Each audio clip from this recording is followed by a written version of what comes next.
El tiempo histórico entre 1899 y 1935 lo protagonizan dos personajes, Cipriano Castro y Juan Vicente Gómez. Inicia con una Venezuela aún pobre, inestable e improductiva, para luego ser de los países más ricos. Se observa durante Castro la caída del imperialismo europeo y el nacimiento del imperio norteamericano, así como también el desarrollo transitorio del nacionalismo, y se asoma un plan de formación del ejército y centralización del poder que luego se materializarían tras el golpe de Estado de Gómez, uno de los dictadores más fuertes que ha tenido el país, así como también el gobierno más largo y productivo de Venezuela. Durante 27 años de cambios políticos, económicos, sociales y culturales, marcó un antes y un después en nuestra historia. El inicio de la explotación y la comercialización del petróleo, el ascenso de Venezuela como país de riquezas, la incorporación del capitalismo moderno, la profesionalización del ejército y finalmente la transición definitiva del país caudillista a la Venezuela moderna. Previo a la presidencia de Castro, había estado en el poder Ignacio Andrade, quien huyó del país en 1899 debido a la Revolución Restauradora, encabezada por Cipriano Castro y Juan Vicente Gómez. Esta revolución se da en un contexto de descontento, debido a las malas políticas y elecciones fraudulentas. Llevaron a cabo su revolución desde Cúcuta hasta llegar a Caracas, causando la salida forzosa del presidente. En estas condiciones, empieza en 1901 el periodo presidencial del autoritarismo castrista, quien tenía un proyecto de modernización del Estado basado en un gobierno centralista con el desarrollo de las Fuerzas Armadas y una economía independiente de la exportación del café. Sin embargo, en el mismo año en que asume el poder, se da la Revolución Libertadora, liderada por el banquero Manuel Antonio Matos, quien defendía sus intereses y la de los caudillos. En la Batalla de la Victoria se enfrentan a Castro, los 14.000 hombres, pero este tiene una ventaja debido a lo moderno de sus armamentos y los refuerzos enviados por Gómez. Más adelante, en la Batalla de Ciudad Bolívar para 1903, se enfrentan Juan Vicente Gómez y el general Nicolás Rolando, quien se rinde y da como resultado la finalización de las guerras civiles en Venezuela. A partir de allí, empieza un eco muy fuerte alrededor de Gómez como figura militar importante. Castro era en una muy mala situación económica con una deuda interna y externa que aún no alcanzaba a pagar y que ocasionó una situación muy tensa con el extranjero, sobre todo con los Estados Unidos. Durante su gobierno estaba la disputa entre esta nación y Alemania, países que necesitaban asegurar su retaguardia latinoamericana caribeña. Castro es uno de los primeros que se enfrenta a los procesos imperiales que se observan en la época. Él tenía una fuerte enemistad con Theodore Roosevelt, presidente de Estados Unidos. A partir de allí, simplemente la situación con el extranjero empeoró, y de este modo, la guerra y la economía del país suspendieron el pago de la deuda externa y las naciones como Inglaterra y Alemania decidieron tomar cartas en el asunto. Posteriormente, en el mismo año, se unen otros países como Italia, Francia y España. Durante este conflicto, él decide decretar una amnistía general y manejar un discurso político de corte nacionalista, enfrentando a las potencias extranjeras, a la par que los acorazados alemanes e ingleses hunden varios buques de guerra venezolanos y bombardean La Guaira, Puerto Cabello y la isla de San Carlos. Sin flota para enfrentar a los agresores, el presidente Castro se defiende con retumbante proclama: «La planta insolente del extranjero ha profanado el sagrado suelo de la patria». Castro enfrentó mucha inestabilidad durante los primeros años de su gobierno, sin dudas, pero logró mantener el poder gracias a un plan de desarme. De igual forma, movió a los caudillos del lugar de donde provenían y realizó propaganda política a través del periódico Constitucional, quien representaba la voz oficial del gobierno. Castro se adueña de la New York Bermúdez and Company, empresa que financió a Matos, y más adelante sucede lo mismo con la Compañía del Telégrafo y la Compañía de Agua de Caracas. Se siente inmune como figura de poder. Existe mucha corrupción y un evidente declive moral y físico rodeado del llamado Círculo Valenciano, élite entregada a los placeres extremos. Son estos excesos los que llevan a la caída de Castro y quien se enferma y posteriormente se tiene que retirar a Berlín para someterse a una operación. Durante su gobierno no ocurren realmente transformaciones. En vez de hacer una estimulación a la economía, se sistematizan los monopolios en los mercados de la carne, la sal, el tabaco, vidrios, cerillos, entre otros. Persiste el desempleo de los artesanos. Predomina el descuido de los servicios y la educación. También se mantiene el sistema monoproductor como país dependiente de sus cosechas. Y sin dudas, no hay procesos de industrialización. Al momento en que Castro decide retirarse para realizar su operación, Juan Vicente Gómez, quien durante esos años se había servido de mano derecha del presidente, le hace un golpe de estado en seco, con el apoyo de Theodore Roosevelt, el cual daría inicio al largo periodo presidencial de Gómez. Juan Vicente Gómez se hace en el poder con el apoyo de los inversionistas extranjeros, especialmente los americanos, quienes participaron activamente en el desarrollo de la Venezuela moderna para beneficiarse de las nuevas riquezas. Gómez enfoca sus primeros años de gobierno en la Fuerza Armada Nacional, la aviación militar venezolana, creada en Maracay, y en el Ministerio de Guerra y Marina, por la ubicación estratégica del país. Su poder se extendió desde 1908 hasta 1935, año en el que muere, dejando muchas veces a Victorino Márquez como presidente provisional y cara de gobierno ante el país, y quien ejecutó muchos de los cambios que se le atribuyen a Gómez. Por ejemplo, la modernización de la recaudación de impuestos, la reforma de la hacienda, nuevos códigos fundamentales, la red carretera de Venezuela, la creación y consolidación de organismos. La figura del caudillo para este periodo muere, se impone la paz y se fija una mentalidad uniforme de poder y pensamiento civil. Cesan las interferencias en el poder, se impone un control severo y cruel. Se crea un brazo armado y una policía doméstica bárbara que reprende, aísla y tortura a quien se oponga en el castillo de Puerto Cabello y la cárcel La Rotunda. La vista se torna urbana y tradiciones sufren importantes cambios durante este periodo. No existe la libertad de prensa. Se destacan periódicos como El Heraldo, El Universal y La Religión, que eran voceros de la dictadura. Por su parte, la poca prensa de disidencia era muy clandestina, como El Martillo, que se desenvolvía en las zonas obreras petroleras y que era vocero del Partido Comunista.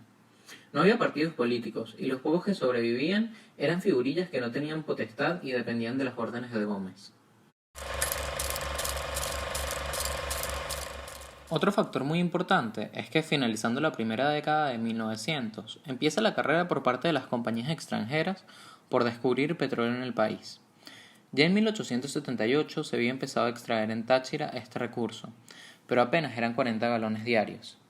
Ya para 1912 había un grupo pequeño de geólogos estadounidenses que se encargaron de explorar el país en busca de Menes, que era el nombre que se le atribuía a los yacimientos de petróleo, y es en Maracaibo donde se fijan las miradas, ya que es donde se descubren los primeros grandes yacimientos para la época.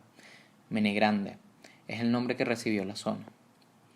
El Estado venezolano es el dueño de los recursos naturales y minerales del país, y es el único que puede otorgar concesiones a las compañías para extraer el crudo.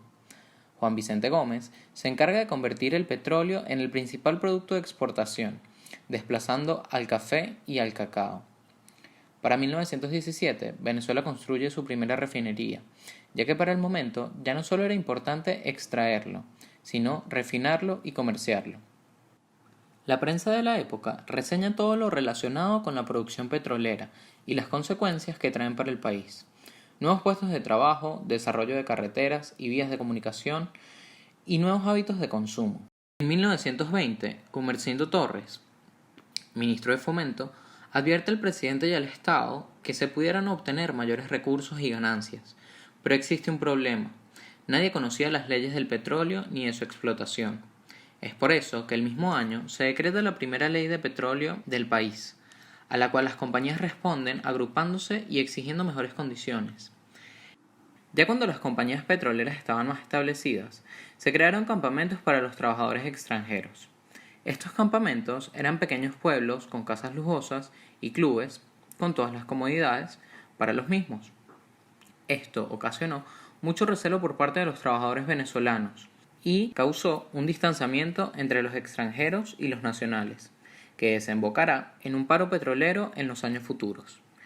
Para 1934 se devalúa el dólar y el bolívar gana valor, generando un incremento en el precio de las exportaciones de los productos agrícolas y dificultando su venta a diferencia del petróleo, que seguía creciendo.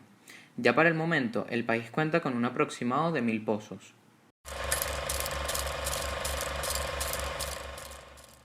En la prensa venezolana del siglo XIX se destacaban los comienzos de la caricatura política como la representación gráfica del humor, utilizada fundamentalmente para hacer una crítica a la situación económica, política y social de la época. No obstante, la caricatura también fue víctima de la censura, producto del miedo que le tenían los políticos a esa crítica humorística que muchas veces les afectaba, pero de igual manera apreciaban de forma anónima y clandestina. Juan Vicente Gómez prohibió las caricaturas de matiz político durante sus 27 años de mandato. Solo podían publicarse caricaturas para hacer crítica al ámbito económico y social.